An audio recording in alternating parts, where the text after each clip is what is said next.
fall can be a life-changing event. That's why fall prevention is so important. Today we're going to outline 3 areas of fall prevention that you can incorporate into your daily activities. First of all, your environment, second, your medications, and third, balance and exercise.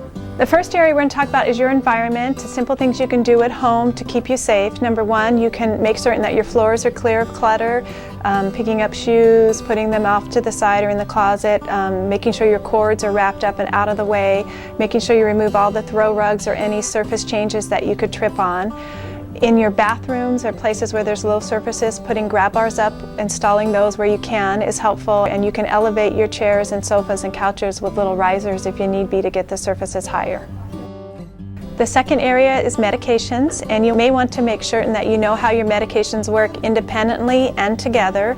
You may want to take your medications into the pharmacist and ask them to find out which ones cause dizziness and how they interact, and if there's anything that can be done to make them work better for you.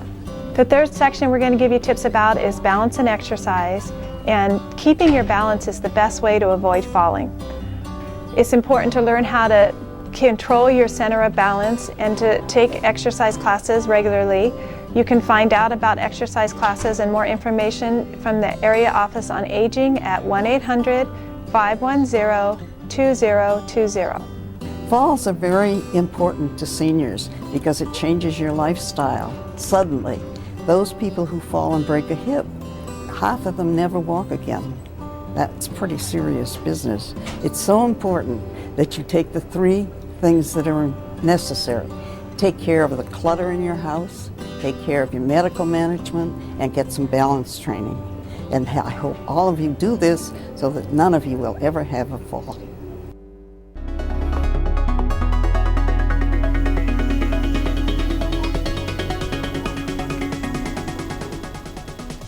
And welcome back. Well, it's time for the Orange County Fire Authority. And of course, Steve Concialdi is here today, the Public Information Officer. Welcome back. Nice to see you again. Thank you, Ken. And we also have Captain Paul Holliday, who is also a paramedic, but you oversee 22, am I right? That's correct. I'm a captain at 22 on our B shift. We run into your fine folks just about every day. Yeah, it's good to have you here. Thank you. It's good How to be long have you been at 22? About 1.5 years. Okay. And I know it's a busy station, isn't it? It is. It's the busiest in the county and one of the top 3 busiest in the state. Yeah. So you say B shift. What is that? What are those during the week? I know you guys are on like about 3 days a week or something. Yeah. So we have 3 shifts within the fire authority.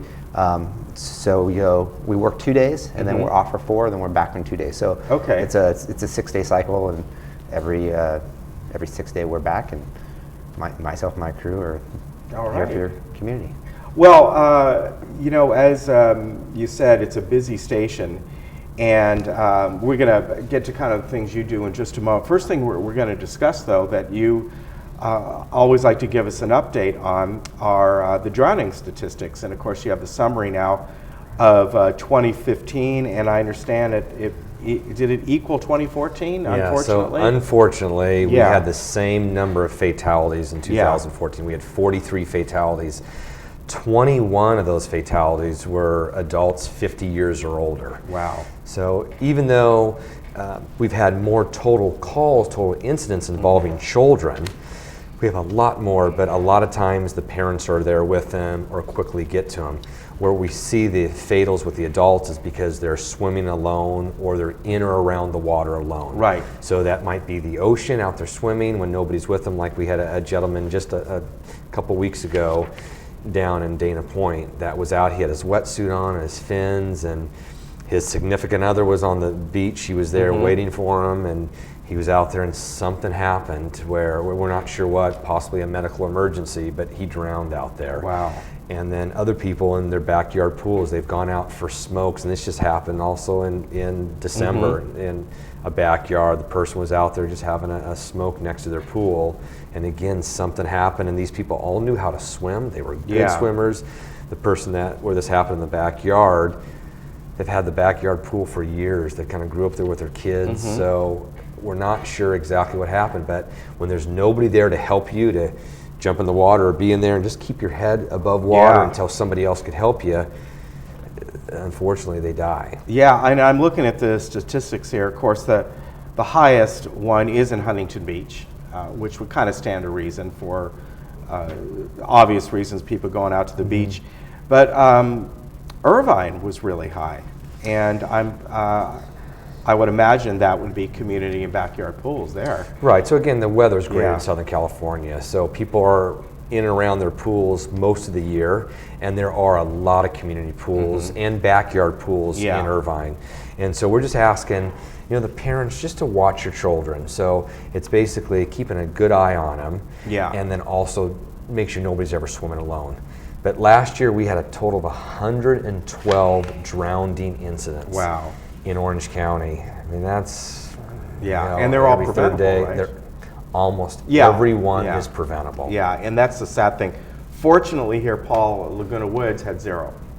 Which is outstanding. Yeah, and we have a great staff here that oversee the community, oversee the pools. Obviously, there's someone there, and you can see the importance of that. We have, obviously, this community. It's a senior community, so the chances of somebody having an incident in a pool is greater than maybe somewhere else, and yet, because of the lifeguards and the recreation staff we have here, we have people that are constantly watching.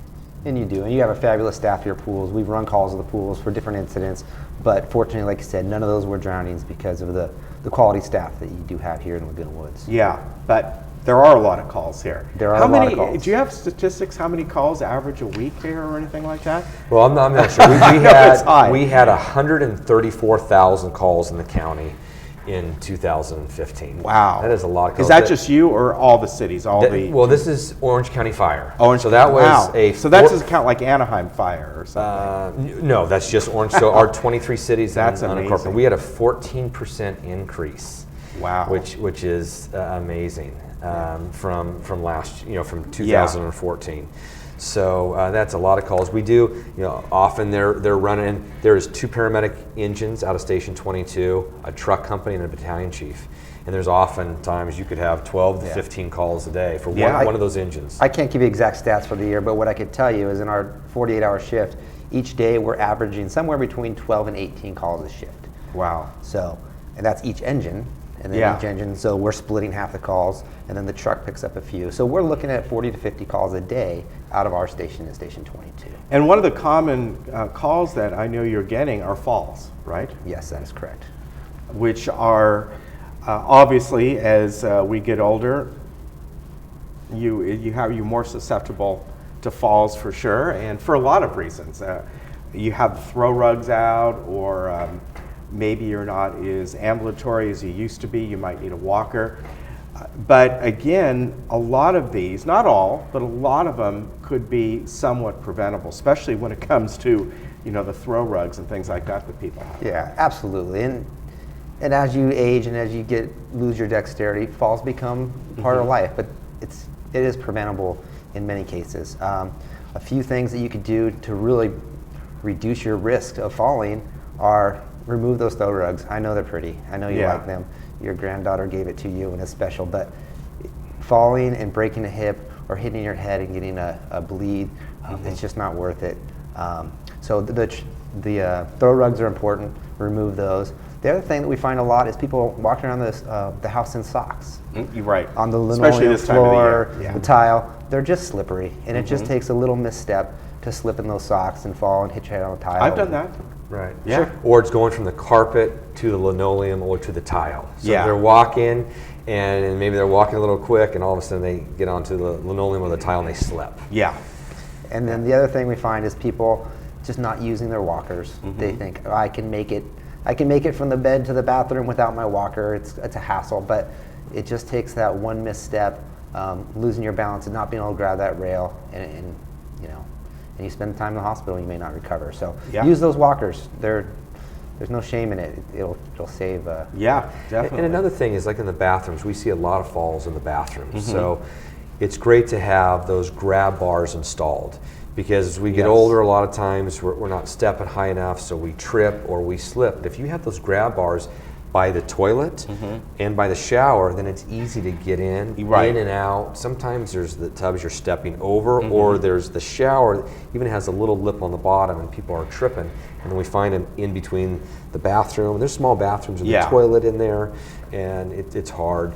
Plus our new protocols, if you're on a blood thinner or you're a certain age or older and you hit your head, we have to take you to the trauma center, which is at Mission Hospital. We can't take you to Saddleback anymore.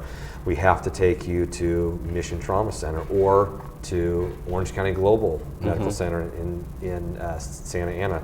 Just yesterday, we had a real serious traffic accident. This was in Rancho Santa Margarita last night. And I was there at the incident, and we had 3 traumas. And there was 3 people in one vehicle, a family, a mom and her 2 kids. And so we took them to 2 traumas to Mission Hospital. Well, the person in the other car, she was 65.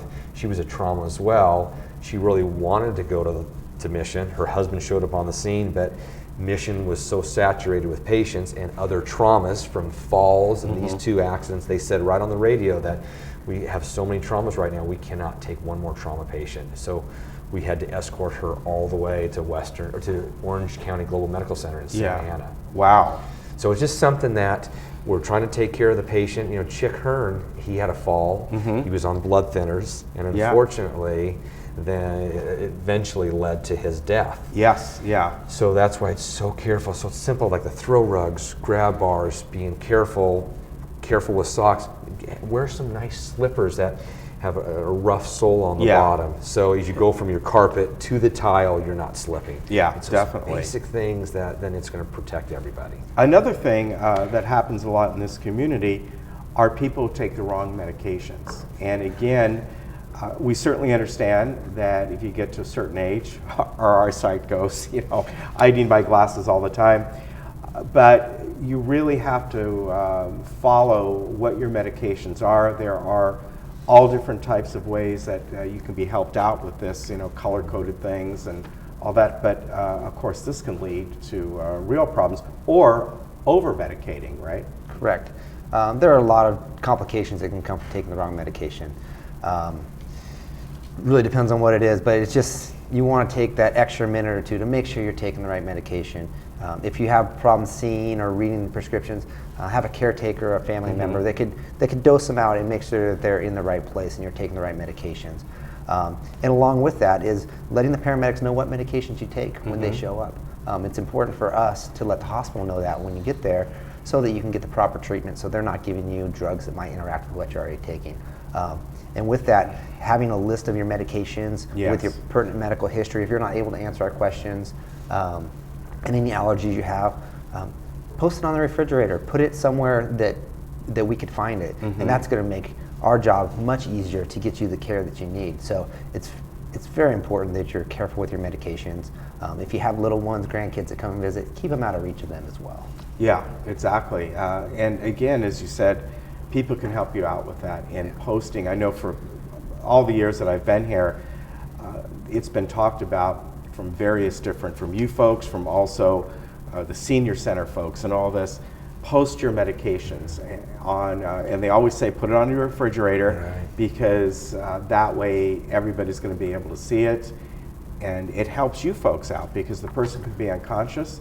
If you quickly look at the medications, you can maybe discern, okay, at least what they're taking. Do they have a reaction? Something might have happened. Yeah. So we always like a list of medications, your doctor's name, and then allergies. If you have any allergies to medications, and it could be somewhere easy accessible or on the refrigerator is great because we ask those questions for every medical aid that we go on.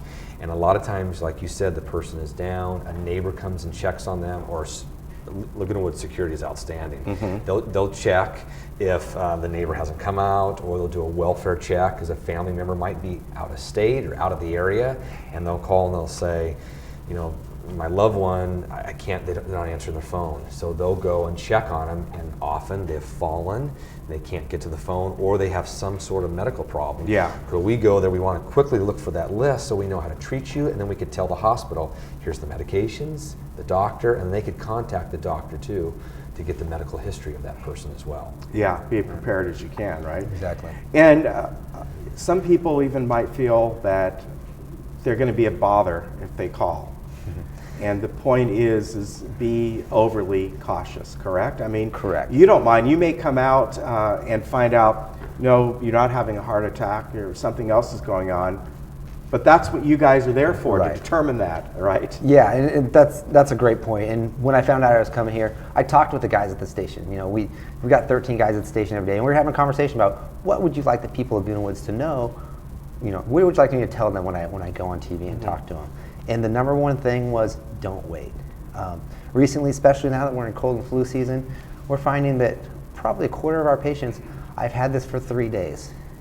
Well, if you call your primary doctor on day one, you can get some preventative medicine. Right. If you do have a virus of some kind, you can get that antibiotic day one and keep those symptoms from getting to where it's an emergency. Because the key to avoiding the emergency room, which nobody wants to be in the emergency room. I love our nurses around here. We got great hospitals, but you don't want to go to the emergency room. That means it's gotten too bad.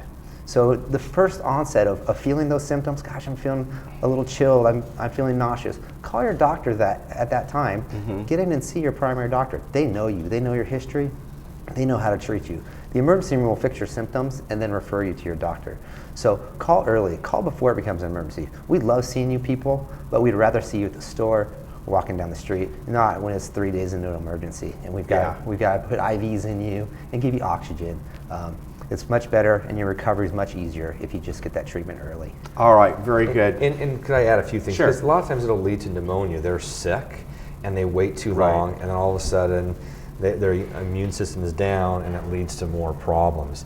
And also what happens a lot, we get calls in the middle of the night where a lot of times they're having chest pain throughout the afternoon or all day, and they wait to call us. So they think, oh, I'll just sleep on it. Well, now they're laying in bed and it's 1, 2, 3 in the morning. They're still feeling discomfort, pressure on their chest, and that's when they call. If they would have called us at 3 o'clock in the afternoon or even at 6 p.m., we would have gone out there, we could have treated them, taken them to the hospital. It might just be GERD. It might not be a heart attack, or it could be a heart attack.